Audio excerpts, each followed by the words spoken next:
It's late at night. It's about 11 o'clock, and you're driving down the main thoroughfare, or a main thoroughfare in your city, and the light ahead is coming upon you, and suddenly it turns yellow and then red. You stop. And as you're waiting at the traffic light, you're all there by yourself, you start to hear this commotion at your right. And when you look over, you can see there's a group of men who are beating up on one man.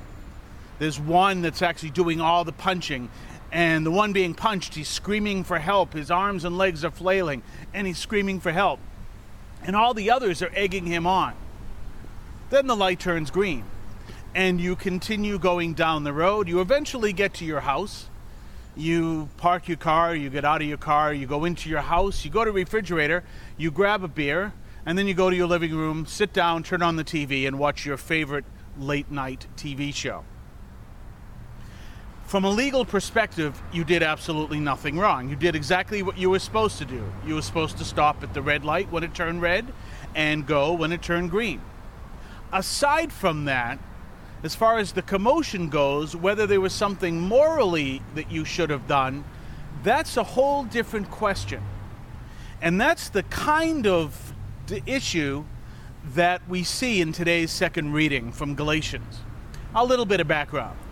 In the second reading of Galatians, what we're actually seeing is, in the theme of the whole letter, Paul has preached and converted the Galatians. Later, a group of preachers who are what are known as Judaizers. What they're doing is they're saying to the Galatians, well, in order to be saved, not only do you follow this person Jesus, but you also have to obey all the 613 Jewish laws. Paul, when he learns of this, he becomes incensed. He is so angry that his response is so strong that I cannot even quote it in a family parish environment. He is so angry. And he writes to the Galatians and says, no, this is wrong. He says, if you follow the law, then Christ has no part of you. Your efforts are based on yourself, on trying to follow the law perfectly, which you will not do. But with Christ's death and resurrection, then you have grace. And then the thing is to respond to that grace. If you do not open yourself to the grace, but you focus on the law, then you cannot be saved because you were given the opportunity of grace and you focused on the law. And so it's a powerful thing that he says. St. John Chrysostom went even further several centuries later when he said, if you put your trust in the law, then you have no trust in grace. And so we're called to be open to grace and respond to it. And the call of grace calls us to live the commandments of love the Lord your God with all your heart, soul, mind, and strength. Love your neighbor as yourself. And that is a much higher standard than just the law. And so when we look at that, we see that's the call, and we're called to live a higher standard. In fact, if we go back to that example of being at the traffic light, that higher standard should guide what your response should be more than the law that says stop when it's red and go when it's green. So that's where we are with this higher standard, and our standard is a response to the grace that God has given to us in Christ in his death and resurrection. Now, for Americans, this reading is rather interesting and coincidental, for this is Independence Day, or the week of Independence Day. But when we look at that, we can see that that whole concept between law and faith is very strong during this week. You see, during the 1800s, there was a Frenchman by the name of Alexis de Tocqueville who came to the United States to investigate this U.S. system and this whole system of government. And he wrote about it in a huge book called Democracy in America. One of the interesting things that Alexis de Tocqueville found out is that our government system has a huge flaw in it.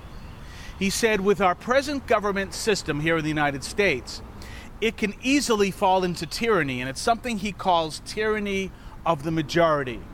by our lawmaking system and the way we run, we could easily fall into tyranny, and so through this tyranny, you lose your freedoms. He found, though, that the balance to this tyranny was to live faith. He found that the United States was a very faith-filled country, and through its churches, the churches presented a kind of a balance to this great flaw in our governmental system. And the reason is, of course, in our churches we're living faith, and the faith becomes our guidance, and faith in charity and love of God and love of neighbor. They become the guide. When we get rid of faith, then we fall into the possibility of hitting that tyranny. If someone wanted to force you to live a whole different way of life, there are many ways they can get you to do it. I'm going to name you two. One is to declare martial law and bring the army in, and then at gunpoint you have to do what you are told to do. The other is, in the United States, to get people to abandon their faith. And when they abandon their faith, they'll come and follow you, trusting that you have the answer, and you can lead them right down the path to tyranny because of this flaw in the American system.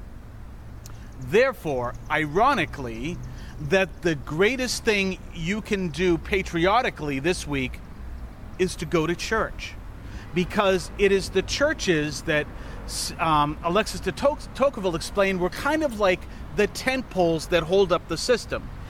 If you knock down the churches, if you turn people away from their faith, if you tell people stop practicing their faith, the tent poles fall and the whole system comes down. And so again, we have that balance between just the law, which leads us into tyranny, or living the faith, which calls us to live a higher standard. And when we see that, we can see by living the faith, we not only can lead others to live the faith, we live those tent poles, and we're living at a higher standard than just the law. And so especially at this time, living your faith, especially your Catholic faith, is a profound act here in the United States, as you act in a way that holds up the tent poles. It's a powerful and a real act that we're called to do. And so when we look at that, we can see that difference. Do we just follow the law, or do we go that extra step? Do we love God by worshiping God in our churches?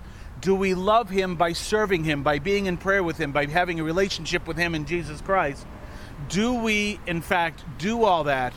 Do we live our faith to the higher standard by loving God and loving neighbor, or do we just follow the law?